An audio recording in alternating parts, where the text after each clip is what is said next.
All right, man, peace. So, brothers, I've already pretty much covered in other videos what I believe the Golden State Warriors' plan B should be should Kevin Durant decide that he's going to exercise his free agency rights and depart to another team, most likely the LA Clippers. I'm already on record as stating that they should approach Kevin Durant's team, meaning his management team, and tell him that since we can afford to pay you the most, at the very least, if you're truly as dead set on departing our franchise as you claim, let us issue a sign and trade where we could move you and get something back. In the case of the LA Clippers, it would be getting back Tobias Harris. I think that would be almost perfect for the Golden State Warriors. That's assuming that they would not be able to sign a Kawhi Leonard or somebody on that level to try to replace KD. Hey, Brian Windhorst has a column up on the ESPN app asking, what's plan B for the Warriors if KD leaves? So, Brian, talk to us. Give us the audio book of your column. Well, first off, I think priority number one for the Warriors in the offseason, KD, irregardless, is to make sure Klay Thompson is locked in. Now, I know, Right, but that's not really a plan B. That's really just trying to maintain plan A. Now, I know that Klay has said he wants to be there and everybody thinks he's going to stay. They cannot afford to mess around. If they get Klay Thompson locked up and they have two Hall of Famers in their prime under... Well, you don't want to take Klay Thompson for granted, but it's not like Klay is really looking to go anywhere. Klay loves it in the Bay. He's happy doing what he's doing, and he's somebody who's very easy to please. Under a long-term contract with him and Steph, anything remains possible. Their number one has got to be keep the Splash Brothers together. Then we get into prickly stuff. Draymond Green is eligible for an extension. He has 1 year left after this year. He has made it very clear he wants to be paid. In fact, maybe even overpaid because he feels like he's been underpaid. I think that Draymond is going to bluff like he wants to be overpaid. He's hoping that he can trick the Warriors into giving him the max. If they're able to re-sign Kevin Durant, they're going to come to Draymond and say, Dre, look, we love you. We love what you've done. But you're going to have to accept somewhere around $24, $25 million a year. And if he rebuffs that, they're probably going to tell him to have a nice day. Maybe $30 million a year they'll be willing to give him. It depends on their cap situation. But he's not going to be a supermax player. Somewhere in the Warriors front office. Or even a max player. Whether it's hidden behind a Google Doc or whether it's in a white paper in a drawer, there have got to be Draymond Green trades that they can look at if they cannot come to terms on an extension. Ideally, they want to keep them. They'd want to extend them. But if they are far apart, and there are indications that they might be, we might see a future without Kevin Durant and Draymond Green a year from now. No, Brian Windhorst, we're not going to see a future with Golden State without both those players. Just one. Just one. Year from now. And I know this is a little bit, it sounds hot take-ish, but this is It sounds very hot take-ish because you're really not providing a plan B. You're just talking about who they're not going to be able to resign. Plan B would be going into who they're going to replace these players with should they decide to let them go. You've not provided any names on that account, so that tells me that you're just making shit up. It's a reality with dynasties. We remember the Bulls in 1998. They were looking at the breaking up in the future as the season went along. We remember Shaq and Kobe as they went for their fourth title in 5 years in the middle of a major breakup as the season was going along. Yes, it's sunny here, but on the horizon there is a storm, and the Warriors front office has to prepare for it, and that's what they're doing right now as the team is winning. Right, but what is the plan B, fat boy? I mean, come on. Help me out. They got you on the panel for a reason. And I like Brian Windhorst, but he ain't saying shit. Plan B for the Golden State Warriors has to be, if you could not bring back KD, depending on the team that he's trying to go to, maybe bring forth a sign and trade mechanism where you can get back somebody who can approximate him. Tobias Harris is not KD. But if you replace KD's 25 points a game with Tobias Harris's 21 points a game, it'll be good enough. I'll put it like this. Tobias Harris is better than Harrison Barnes was. And they won 73 games and got within one Kyrie Irving shot of winning 2 championships with Harrison Barnes. So Tobias Harris can certainly replace Harrison Barnes. He's not going to replace a KD, but he can replace Harrison Barnes. And maybe if KD wants to go to a team other than the Clippers, they might be able to sign Kawhi Leonard. Who the hell knows?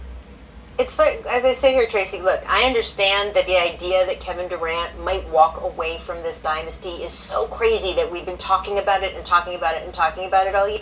If it's so crazy, why do you guys keep talking about it? Normally, people don't talk about crazy shit unless they want that crazy shit to come to fruition. All year, but now we've been talking about it so much, I think a lot of people just expect it to happen. And as you say... Funny how that works, isn't it? when you talk about something so much that you brainwash people into believing that it's going to happen. You pretty much described how the modern super liberal sports media works, Rachel Nichols. Thank you. You sit here, can you imagine as a player walking away from a team if they have just won their third title with you? Well, I can, and if I'm Kevin Durant. I agree. As a matter of fact, I think that he'd be more likely to leave if they were to win 3 straight. Because what else can he really do there? So far, KD has shown himself to be very submissive to Steph Curry. Most likely because he does not want to make any waves, and that's very understandable. But I do think that there's the potential that there's a method to his madness. He wants to optimize the winning on that team so that when he does leave and seek out greener pastures, assuming that he does, because he might not, I think that right now the Golden State Warriors might have the edge over any other teams. Maybe the Clippers might be the team that he would be considering leaving them for the most. But right now, I would probably say that KD is favoring coming back. Just watching how he plays out there on the basketball court, he seems relatively happy. And the union between KD and Golden State has been so fruitful. So I certainly could see him coming back.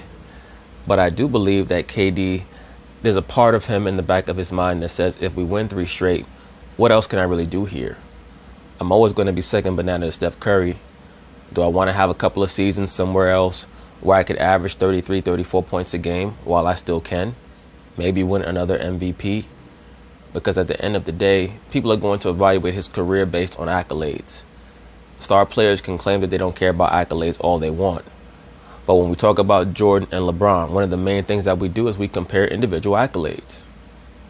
Because of all the fuss and, all the gripe that I got for leaving OKC to go and join a 73-win team, an MVP, and a team that, set the single season record for wins. People are saying I have an asterisk by my championships. An asterisk? Are you talking about one of those punctuation marks, or are you talking about one of those birds in Africa with the long neck? So if I'm him, it will mean more to me if I go somewhere else. Like LeBron went back to Cleveland and won their championships to equate, the championships he won in Miami. Well, no doubt about it. If KD were to go sign with the Clippers or with the Knicks and lead that team to 1 championship, that would equate to the 3 that he may potentially win with Golden State. There's no doubt about that. If I'm Kevin Durant, I'm seeking somewhere else to go and try to win a championship elsewhere. I solidified my legacy already. I have 2 championships, 2 MVPs. That's what I would consider. Look, it's certainly a possibility, so I understand why we talk about it, and you're right, Brian, when you always said he say would do it if he was... that's what general managers talk about. Right, but Brian Windhorst, they brought you on the show to present a plan B for the Warriors. You have not presented any plan B whatsoever. You're just on here talking shit. They could have had me on the show. I understand. I just think we've almost flipped to the other side of people saying, oh, that's what's definitely going to happen. I don't think it's definitely going to happen. It would still be a big deal if he left. I don't know. Tomorrow on The Jump. But anyway, that's basically it on that. We'll see what happens in the offseason. If you were to ask me, I'm leaning towards KD re-signing with the team, even if they win a championship. I do believe that if they were to win their 3rd straight, that might strengthen the chance of KD leaving, because I believe that winning 3 chips in a row brings a certain sense or energy of finality to that venture. But I could also still see him re-signing back, because KD seems to be a creature of habit. He's not somebody who particularly likes change, and he's on record as saying that he's going to go to the team that can pay him the most money. And we know who that is already. So unless Golden State totally blows it and offends KD in some way, I think that they are the front runners. If they're forced to resort to a plan B, I can see them trying to target Kawhi to replace KD. If they can't get Kawhi, maybe trying to get a sign and trade done with the Clippers if that's where KD wants to go, where they can trade KD for Tobias Harris. That's what I see. But anyway, peace.